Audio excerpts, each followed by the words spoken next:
everybody, it's Doug here, Doug Mystic Guy and Board Game Geek, bringing you, my friends, a second playthrough, or second turn, or actually second episode, multiple turns.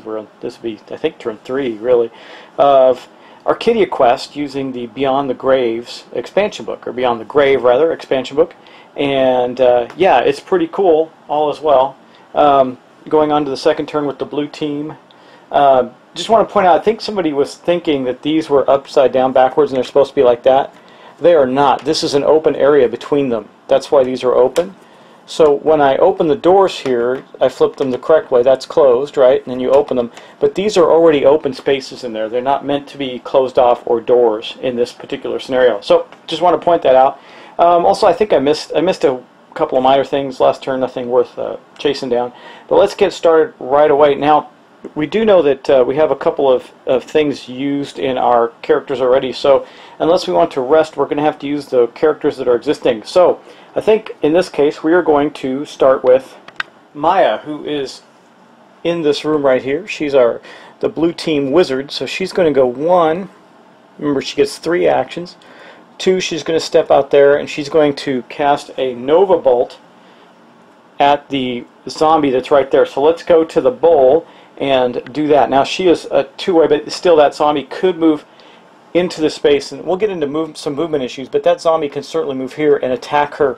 Only when there's 2 people, a monster and a zombie in this space, she can still actually move through because one of her characters moved through it, not land in it, because one of her teammates is there. She cannot land here, she decides to move.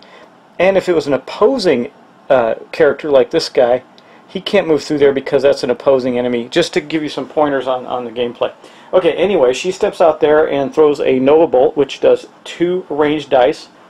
But it does have a special ability, and that is that if this rolls any burst symbols, you may target an additional enemy. There's no one near her, so she's just going to target that one enemy.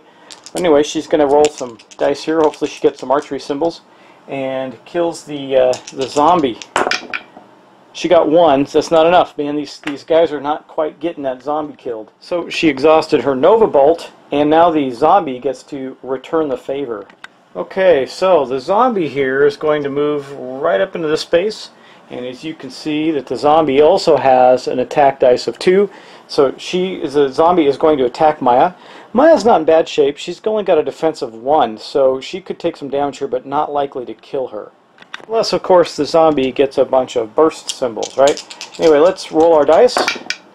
Okay, so actually the zombie did get 2 hits. That is not, they're not using a ranged attack, so it's just 2 hits. And she is only going to get 1 defense die in retaliation, which she failed, which means she takes 2 wounds. Now you notice she has a high health, it's 5, so she's okay. But she does have 2 wounds on her, and that's not fantastic. Let's go on to the orange team. I think we're going to activate Diva again and try and take this zombie out. These things have been a real pain in our sides. So she has already activated her Rusty Blade, so she's going to have to use the Parrying Blade, which only has 2 dice, but still it has the opportunity of killing it, so we're going to give it a go. A bit of a risky move because she could get retaliated. Well, she will if she doesn't kill it. And yeah, she's got to kill this thing. Let's see if she can get lucky. She actually got 2 hits, which will kill the zombie. Now remember that the zombie's special ability is that they only have they don't have hit points necessarily. They only have the symbol here that denotes that if you do 2 or more to the zombie, that you will kill it. Now normally a monster has that threshold there, so you have to do over that to prevent a retaliating attack. So it's an all or nothing thing, but we did finally kill this zombie before it could attack back, and that gives our friend Diva another gold for killing a zombie.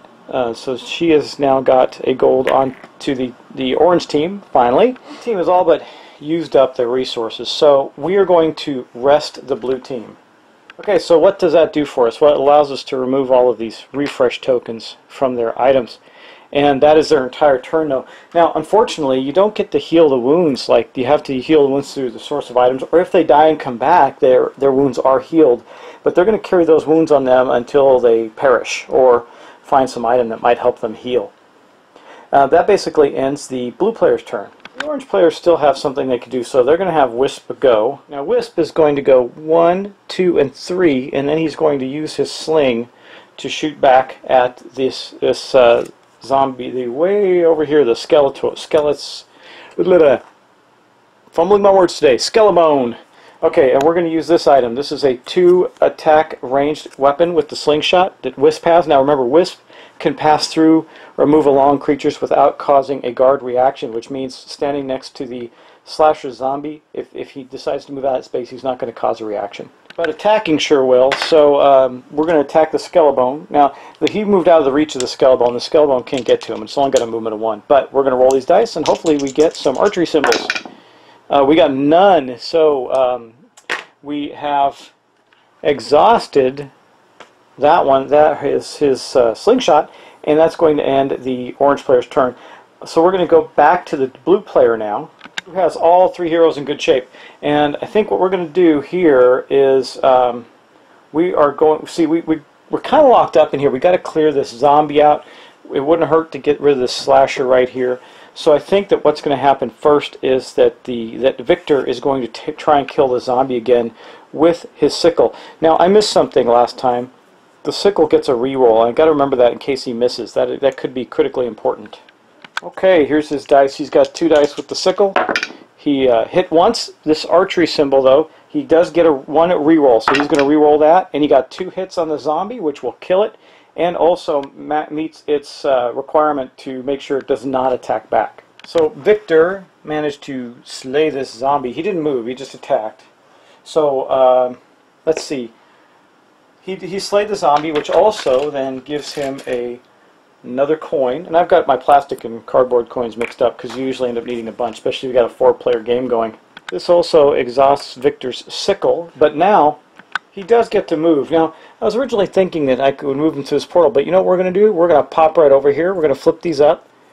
Awesome. So we got a treasure chest, which is worth a certain amount of money, this one in particular 3, and a potion of healing. He's going to put those face down on his card, so now he's got these items there. He can pick them up for free. That was a good turn for Victor on the blue team, but now the orange team has got to rest. So the first thing we're going to do is we're going to remove all of these tokens from their activated items, and then we're going to get to bring our good guy Morgan back. Morgan's going to start off in the starting area of the villains, or it's not villains, the orange team, and that is going to end their turn basically. So that's it. Now Morgan does retain the Death Curse token, and he will get a Death Curse card at the end of the session, which would carry into future sessions with him.